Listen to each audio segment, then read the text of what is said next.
Hi, my name is Jens Kaffitz and I am the developer of Mari Extension Pack. Extension Pack 6 in its initial release added the concept of image annotations or stickers to the Nodegraph, allowing you to embed images directly in the graph view. You can, for example, add screenshots of the viewport to the Nodegraph, auto-generate node thumbnails, load in files, or use Extension Pack's sticker library to choose from pre-made icons to include in your Nodegraph. Extension Pack 6 R3 now adds the so-called sticker designer, which takes this even further by giving you a full image editing tool where you can paint, paste reference from the clipboard, add text and vector shapes, and finally commit the result into an image annotation in the Nodegraph. In this video, we will take an in-depth look at all the tools and features of this new tool.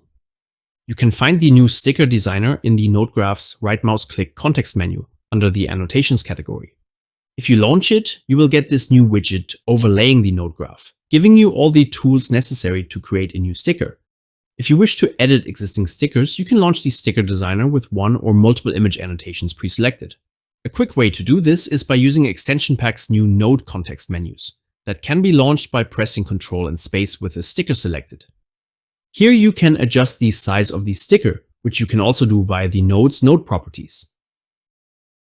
At the bottom of this context menu, you can also directly launch the sticker designer, and you will be asked if you want to lift the selected annotation into the tool. The sticker is now in edit mode. You can see my sticker here in the stickers list and its layer stack down here. In the layer stack, we can have 3 different layer types. Paint layers can hold paint data added either by lifting an existing sticker, adding paint strokes, pasting reference, etc.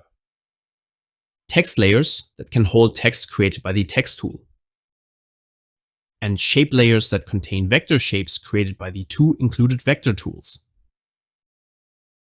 Text and shape layers can each hold only one element of its unique type, as is the case in tools like Photoshop as well.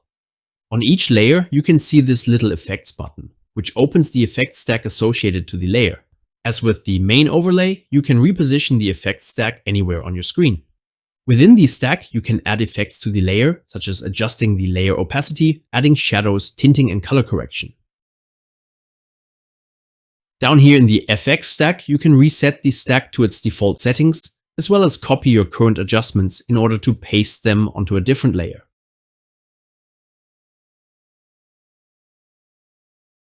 Sliders in the sticker designer can be adjusted in multiple ways. Apart from the obvious controls, dragging or entering a number in the value field, you can also right mouse click on a slider to use the increment ladder to adjust the value at different speeds. In addition, you can also drag away from the label of the slider to adjust the value like in Photoshop. If you hold the Alt key while dragging, you will adjust the values at a slower speed. If you hover your cursor over a UI element, you will usually see a detailed description, tips, as well as any useful keyboard shortcuts. Let's have a look at our available tools next. Our first 3 are the Paint tool, an eraser, and the Arrow tool. These 3 tools work only on paint layers. Their concept is similar to Mari, where they add their data first into a paint buffer before the information is committed into the active layer.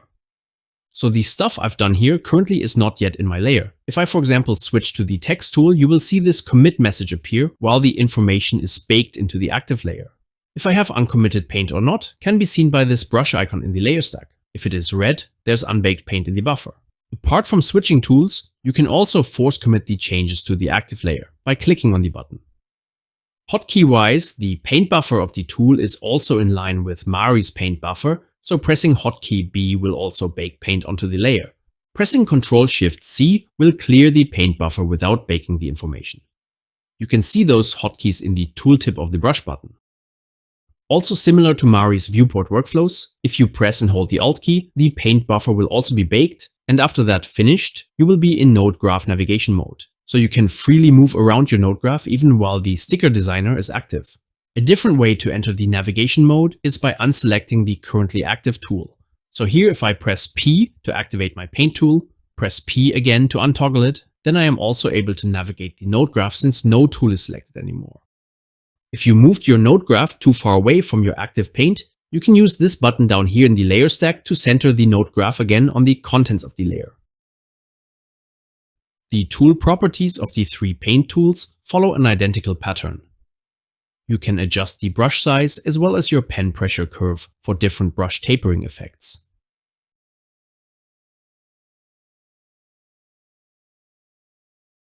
The steady stroke allows you to smooth your pen stroke similar to ZBrush's lazy mouse effect. For hand painting, very low values will work best to maintain the general stroke while giving you some smoothing. High values, on the other hand, will aggressively even out your stroke, feeling more like an elastic band. The stroke type allows you to swap from a solid paint stroke to a dashed one, with different effects depending on your brush size.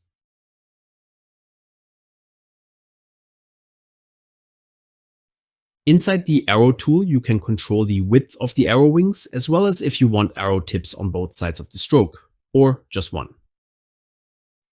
All paint tools also allow for straight line painting.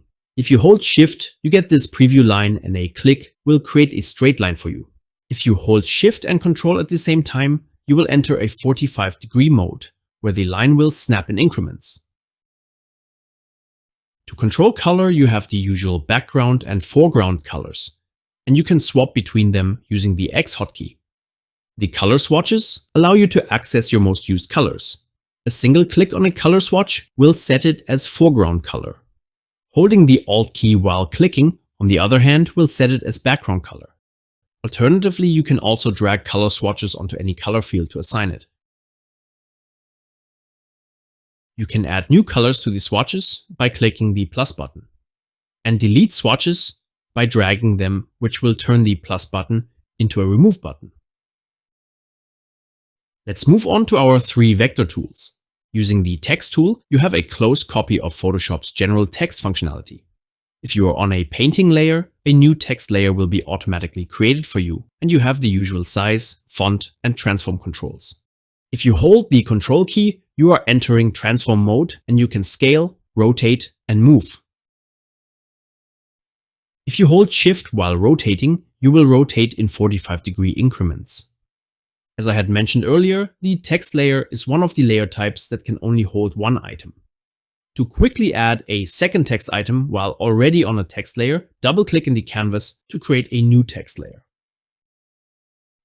Next, we have our two vector tools, the Polygon tool and the Ellipse tool. The Polygon tool allows you to create polygonal shapes with 3 to 12 corners. You can adjust the fill and outline, or turn off one or the other. The colors of the fill and outline are determined by the background and foreground color here.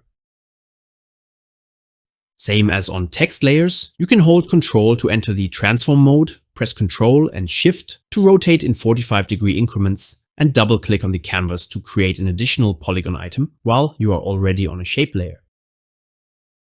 The Ellipse tool works exactly the same as the polygonal tool, but creates smooth ellipses and circles. If you hold Shift while dragging out ellipse or polygon, you will create a shape with equal sides. The final tool is the Transform tool, which allows you to transform each layer. For text and shape layers, this is the same as holding the Control key, while text or vector tools are active. The Transform tool, however, also allows you to transform paint layers and apply numerical changes. Apart from transforming layers, you can also switch the tool over to transform the entire node and all its layers simultaneously. If I click this button, I will apply override transformations to all layers in my layer stack, no matter if it's a paint layer, text, or shape layer. Now that we have finished our sticky note, we can simply press apply to render our canvas as a new image annotation that we can move around the node graph while doing our actual texturing work.